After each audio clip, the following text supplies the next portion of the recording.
videos and stuff too. Okay, cool. Yeah.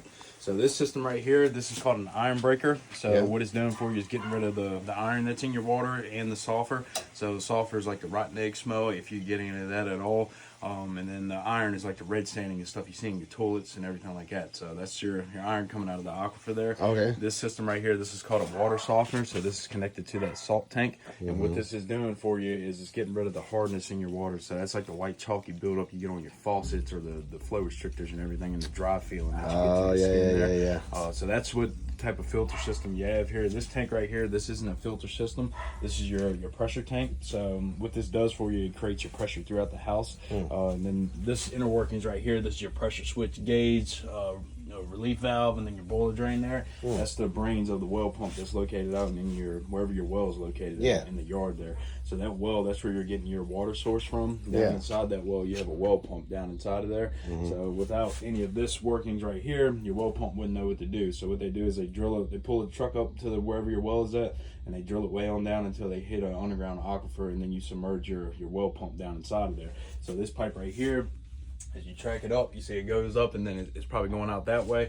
So it's also got a wire being carried with it. So that wire is going all the way to your well, and that water line is going to where your well is at, to where your well pump connects to it. And then all this is the outgoing side going to your filters, and then back to your house line right there. So with this when I say it's the brains of the well pump, so you see this switch right here. This is called a pressure switch. So as you run water, you operate between 40 and 60 psi. So as you run a faucet, you can look at that gauge and watch the gauge. It's going to drop down, and once it gets to 40, these contacts pull in and it sends power out to your pump. So one wire is going to your breaker panel, wherever that's located, and one wire is going to your well pump. Right now you're not at 40 psi, so if you ran it down, that gauge gets to 40, these contacts pull in, it tells the pump to cut on until it pressurizes up to 60 psi, and then the contacts open back up. What you got now.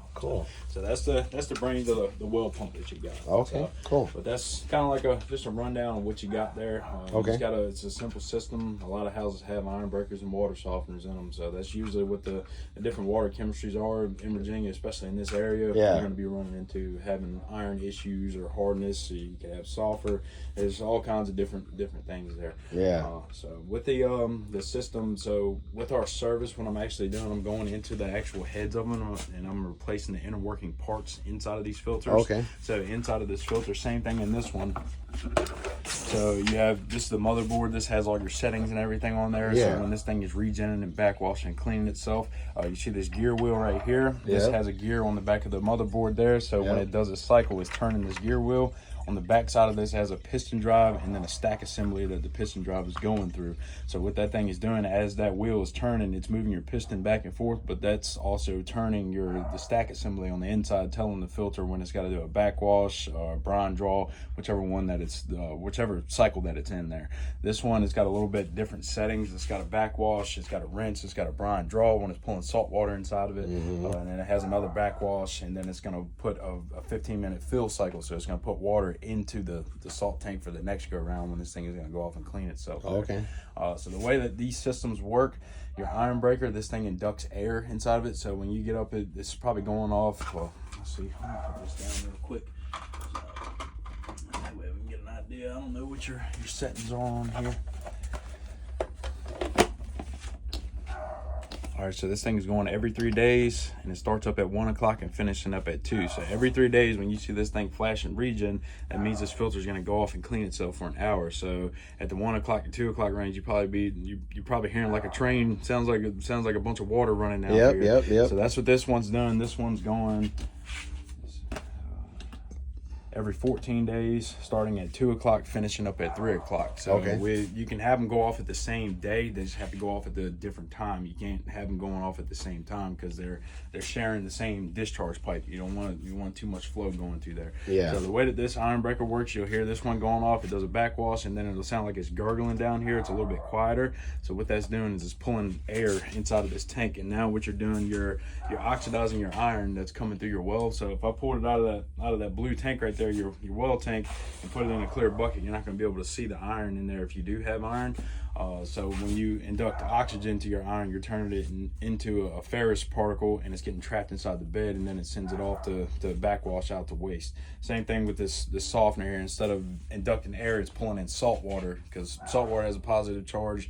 Any type of calcium, which is hardness that comes out of your well, which is bedrock and stuff that they drill through, that has a positive charge as well. So when you pull that salt water into this resin bed inside of here, it charges this resin bed up, and then all that the calcium sticks to it and magnetizes itself to the bed, and then it sends it out to waste there. So okay, that's how your system works there. That's kind of like just a basic rundown of it. Okay. Like I said, I can give you PDF files on watching videos if you want to learn more about the systems there. No, that's cool. Yeah, it takes a while to learn how the different water chemistries and stuff works like that. So is there anything I need to do?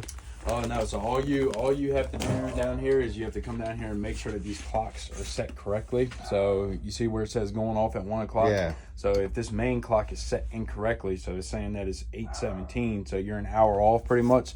The filter thinks that it's going off at 1 o'clock, but it's really going off at like the 12 o'clock range because this clock is set incorrectly. So all you have to do is come down here and you hit clock one time, and then you push your up and down to do your hour. And then you got to make sure it's in the right AM or PM range. Yeah. Hit clock one more time, do your minutes up or down, and hit clock again, then you're done. This one's a little bit different, so you have to hit set clock, and you do your hour plus or minus there.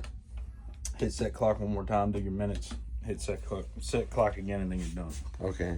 That's all you have to do, and then you have to keep up with the salt maintenance inside of that tank there. You've been putting salt in the tank there? Probably not often enough.